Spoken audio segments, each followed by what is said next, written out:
Welcome back to Turning Hard Times into Good Times. I am your host, Jay Taylor, and I'm really happy to have with me once again Richard Maybury, is the publisher of the U.S. and World Early Warning Report for investors. It is a geopolitical letter. It deals with politics, economics. Richard is a free market Austrian school thinker, and he really endorses the Founding Fathers and what they stood for, and of course talks frequently about how we've departed from there. But at the same time, we have to live in this world that we're in, and Richard has, I think, some really great advice as to how to do that, and at the same time live a life that is fair and equitable to those around us. So thanks for joining me again, Richard. It's always good to have you. Oh, I always enjoy it, Jay. You're doing a really great job here. There are very few other sources of alternate viewpoints like yours, and I'm really glad that you're out there doing this job. Thank you very much. Well, thank you very much. I mean, I think you and I both agree that truth is the ultimate thing that we want to tell, and we endeavor to do that as best we can. And I suppose some people would think of you as a purveyor of fake news, as they do Ron Paul and other people too. Fake news because they don't agree with it, perhaps. But in any event, your letter is just excellent. It provides excellent investment advice, and your people have done very well over the years. So we want to get into that. But I'd like to start out by asking you a little bit some of the ideas in your last letter that I found really intriguing, very, very interesting. Your April-May letter. You do publish 10 times a year, and I guess April-May is one of those times when you lump 2 months together. And I should tell people before we go any further that they should go to Richard, it's earlywarningreport.com to learn more about your letter. And it is a very reasonably priced letter, so it's not something you need to be a billionaire to subscribe to. So in any event, Richard, I want to get into this, your last letter when you talked about, you started out the April-May letter by stating, and I quote, "The more I think about Trump's February 18th surprise decision to defend NATO, the more I believe the U-turn will someday be seen as one of the biggest mistakes any president ever made." Now, the U-turn that you're talking about is Trump's, going pro-NATO, when in fact it was one of his biggest and most consistent promises to the voters that he would that he didn't think that NATO even needed to exist any longer. So here he goes, a U-turn. Talk about why is that so important, and why do you think? I mean, this is a pretty substantial statement you're making here. That's the biggest mistake any president ever made. Yeah, he was profoundly right when he was promising that he would take America back to the time when the federal government did not go abroad in search of dragons to slay. Most Americans, well, let's start with the unfortunate fact that in every country of the world, including the U.S., the schools are owned or controlled by government agencies. And the teachers will get in trouble if they don't teach the things that are the official government history. And the history that Americans don't get is so important. It's just astounding to me that so few people ever do bother to investigate whether they were taught the truth in school or not. And one of the things that's so important for people to know is that the federal government doesn't just meddle in your life and my life and our families' lives. It meddles in the lives of everybody around the world. The American president is not just the president of the U.S., he's emperor of the world. The U.S. government has its fingers in every country of the world, and it takes sides in all sorts of wars around the world. And when it takes sides, it is automatically making you and me an enemy of the other side. Yes. We don't have any choice in it. They just, those people in Washington just drag us into these wars one after the other, right, on this assumption that it's necessary for the federal government to go around the world poking sharp sticks at rattlesnakes. And there are a lot of rattlesnakes. There's almost no government out there that I would trust. And the federal government is out there taking sides constantly. And Trump was saying that during that campaign. It was the most refreshing breath of fresh air Indeed. that I've heard out of anybody in who knows how long. And he walked away from it after he got elected. He just totally turned around and said, "Oh no, we're going to continue meddling in these other countries and making enemies out of these people." It's a horrible thing. And I think that it will be as bad as I said in that newsletter, because he doesn't know anything about this. He has no personal military experience. He's surrounded by military people who are, well, you know the old saying, if all you have is a hammer, everything looks like a nail. Right. Well, if you're a military expert, then you're always thinking in terms of military actions, and or even the attempt to avoid military action. They get themselves into trouble somewhere, and then they spend a whole lot of time and money and blood trying to get back out again. That we've got a guy in here who was just instantly corrupted by his power as soon as he got his hands on it. Just instantly. It's just, I have never heard of a case in all of world history where a politician was corrupted that quickly. It was only days after he got in power that he switched away from this idea of America taking care of America and defending ourselves, but leaving other people alone. So the kind of trouble, the amount of trouble he's going to get into, it scares me to death. The guy doesn't know what he's doing. Yeah. Well, but to what extent would other presidents, too, have to succumb to the same kind of pressures from the military-industrial complex, Richard? You know, Obama had some ideas that about sort of scaling things back and all that, but you know, he wasn't. He was pretty militaristic as well, wasn't he? Yeah, he was eventually dragged into it too. It's, you know, in my newsletter at least once every issue I make the statement: political power corrupts the morals and the judgment, and history teaches no clearer lesson than that. And these people, they get into office and immediately they've got their hands on the most satisfying kind of power, which is military power, and it's a thrilling thing. Believe me, I was in the Air Force, and I know what military weapons are like, and it is thrilling. It's the power. It's the worst kind of drug there is, let me tell you. Yeah. And they get in there and they get their hands on it, and that's what's happened to him. And the others, you know, they have previous presidents have, a lot of them have been kind of drag kicking and screaming into the U.S. empire.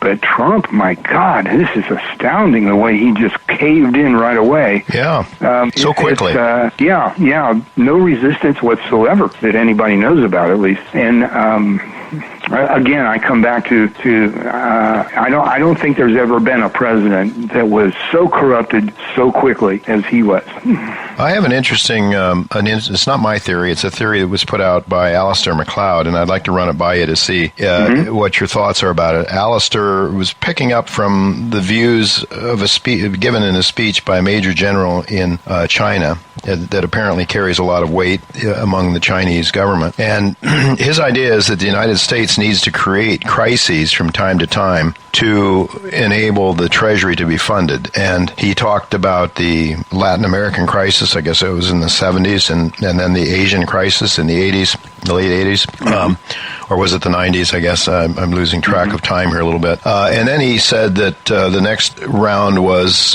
China, that China was the next region to be harvested. And the idea was that the United States spends about 10 years or so expanding the monetary system, getting other countries into debt, and then it pulls the plug and it goes in and it is able to go in and buy assets real cheap. Its corporate state is. And it also creates the safe haven situation where money flows back into the Treasury to finance it. And the idea that Trump suddenly starts to his military action, which he did, and I guess it started with sending the vice president to NATO and making peace with NATO right away. And then we saw a number of military or hits. There was the Yemen thing, and then of course in Syria more recently. And the idea that the Alistair had here on this whole notion was that Trump has a budget. He's got to get approved. He's got to finance the Treasury, and if he isn't able to finance the Treasury, we start having interest rates going up because people aren't willing to put money into the Treasury and to buy the U.S. Treasuries at these ridiculously low prices, low interest rates.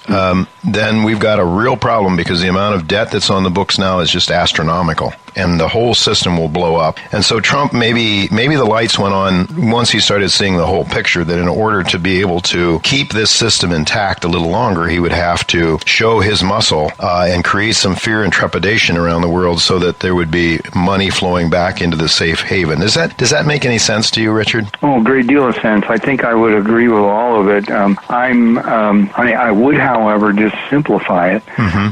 All governments need threats. They have to be able to promise that they are protecting us against some threat. And it doesn't really matter what the threat is. It can be global warming or global cooling or global unchanging. It could be the Chinese or the Russians, anything. And every government has this problem, is how do you convince the people they should just hand their money over to you? Well, you tell them there's a threat that you're protecting them against. In fact, 2 threats is better, 3 is even better, and on and on. The more threats a government has, then the more money it can collect, because the more it can keep us in fear. And the simple way of looking at it is that every government lives in terror of the day that they run out of threats. And so they like to have a stockpile of threats, so that when one threat stops working, they can go to another one.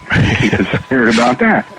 So a government without a stockpile of threats is one that's in trouble. A little bit like the mafia would act, for protection, I guess. They're providing a protection game in which they blow things up and then, blame it on someone else. The false flags, as it were.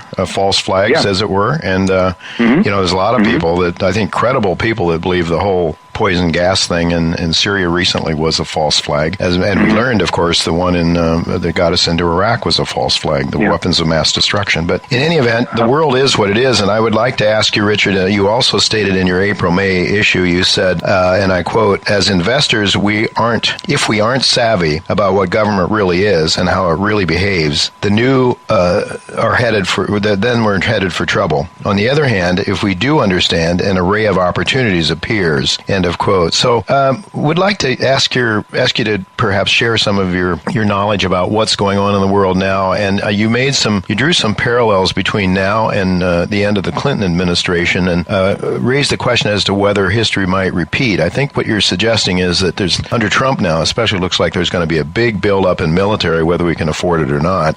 But could you talk about that a little bit? And then what are some of the opportunities that are out there for those who recognize the inevitability of this trend? Okay, before I get into that, I would like to make clear to the audience, I may sound like I'm being anti-military or I'm being a pacifist or something, or that I think that it's a bad thing to be able to defend yourself. I don't. I am a really great believer in national defense. I just think we got the wrong kind. We've got a kind that's designed to meddle in other countries instead of defend our country. So, and I've done in early warning report, I've done a series of articles a couple of years ago explaining that the U.S. ought to have the kind of defense that the Swiss used to have.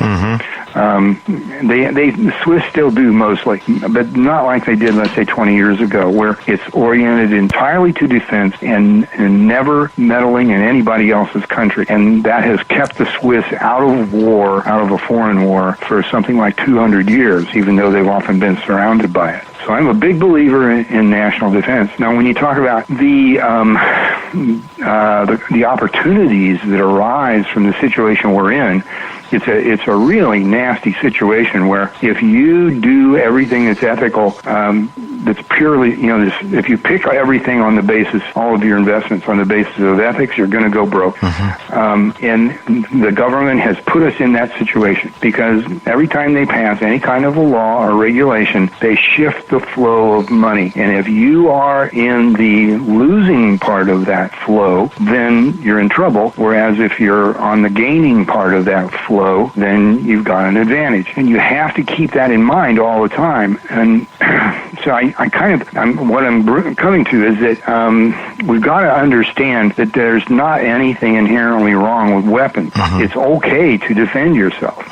And so what's coming here, what we can see very clearly now, is that Trump is heading in the direction of being a war president.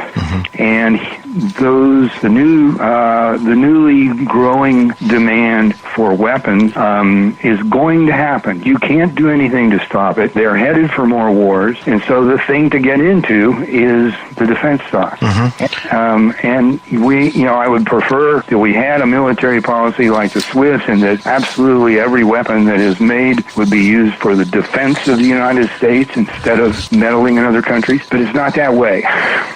You've just got to go with the flow. It's unfortunate, but you do. And to me, the investments that have the best risk versus reward ratio are the defense stocks now. I think the risks in defense stocks are pretty close to zero, and the profits that are coming are going to be enormous because this guy doesn't know what he's doing, and he's just being led right down the garden path in the same way that so many other presidents have. Yeah. So while it seemed on the surface that the neoconservatives were against Trump, they might find him to be the most rabid supporter of them that they could possibly hope for. And yeah, it's very true. Yeah. I'm looking at your portfolio, Richard, and if we have a minute or two, I'd like to get to that. Unfortunately, the time flies here. Fidelity Defense is a mutual fund, I guess, or is it it's a mutual fund that you're suggesting. And as I look at your chart here, you're saying it's now selling at around $136. I think I looked at it earlier today. It might be 140 now. And you're suggesting a whole portfolio of commodities and things that people should own and defense stocks, believing that the dollar is going to really crap out. And you're looking at this defense stock as being something that could go $600 or so at the peak of the turmoil that lies ahead, I guess, right? Yeah. So definitely the Fidelity Select Defense and Aerospace Fund, FSDAX, is a basket of dozens of defense stocks, and it's a good way to go, especially if you're new to this. There's also five main stocks that I refer to as the Big Five that are, I think, the essential ones to get because they're the largest of the defense companies in the world, and they own the most congressmen. That's how they got large, and they are the ones that generally perform the best in times like we're headed into. One of them is Lockheed, another one is Raytheon, another one is General Dynamics, and there's two others. They're in the newsletter. They're listed in the newsletter. Yes, and I might just add that you cover this topic frequently. And again, I know you, Richard, and you're one that, you would love to see us just defend our country. But in fact, what we're doing is defending an empire that is making the rich richer, and Wall Street is loving it, of course, redistributing wealth. When the governments print money, the people closest to the feeding trough are the ones that get richest, and the rest sort of starve. The big fat pigs get the food, and the rest basically starve.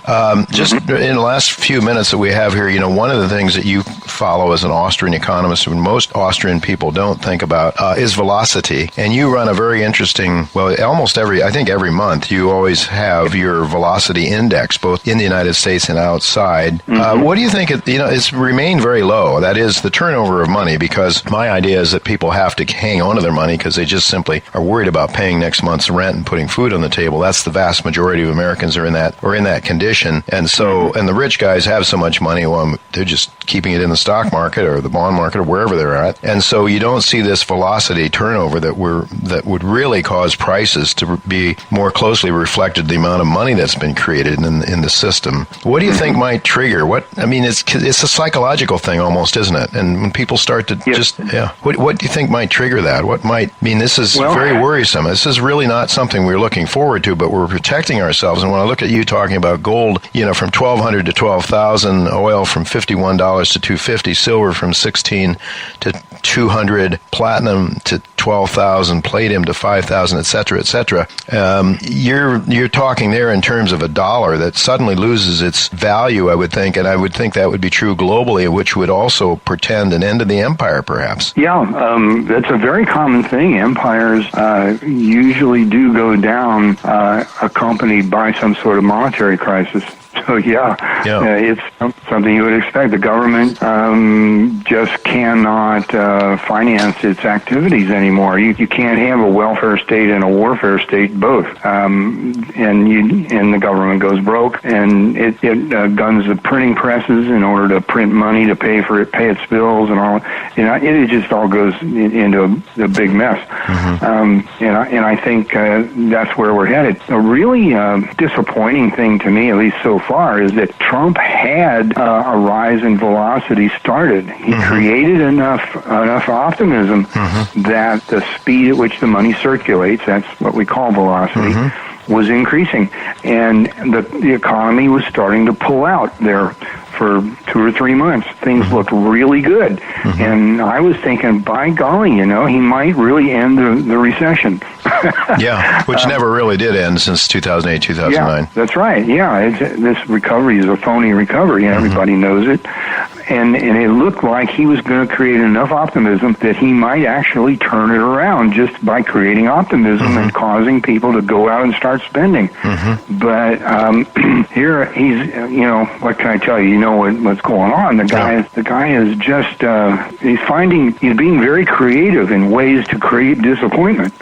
And it's a terrible situation that we're in. And if somebody will sit him down and tell him the truth about what he's doing, what his job is, that he actually is the emperor of the world, and he better start behaving like it. If somebody doesn't do that, then we've got a guy here that's out of touch with reality almost completely, running the world. Yeah, well, I would just say we're out of time now, Richard. It always goes so fast. But, if people do want to keep in touch with reality, I would suggest they subscribe to the Richard J. Maybury U.S. and World Report Early Warning Report. It's really a very good newsletter. It's one that I look forward to every month. Richard, I'm always grateful that you will come on my show, and we'll look to do it again sometime in the near future because you have so much to say. But I think for my listeners to really take advantage of that, they do need to subscribe. And so it's earlywarningreport.com, I believe is what we said, right? Yes. And incidentally, I believe that there is a special offer going on right now. You can get it for at least $100 off. I don't know exactly how much, but it's a pretty good deal. And they find that out on your website. Yes, or I'll give you the 800 number too. Okay. It's 800-509-5400. Again, that's 800-509-5400. Well, it's highly recommended by your host here, folks. I hope that you'll take advantage of that special discount right now. Richard, thank you so much for being with us, and we'll have to do it again sometime in the near future. Yes, thanks, Jay. Yeah, it was a lot of fun.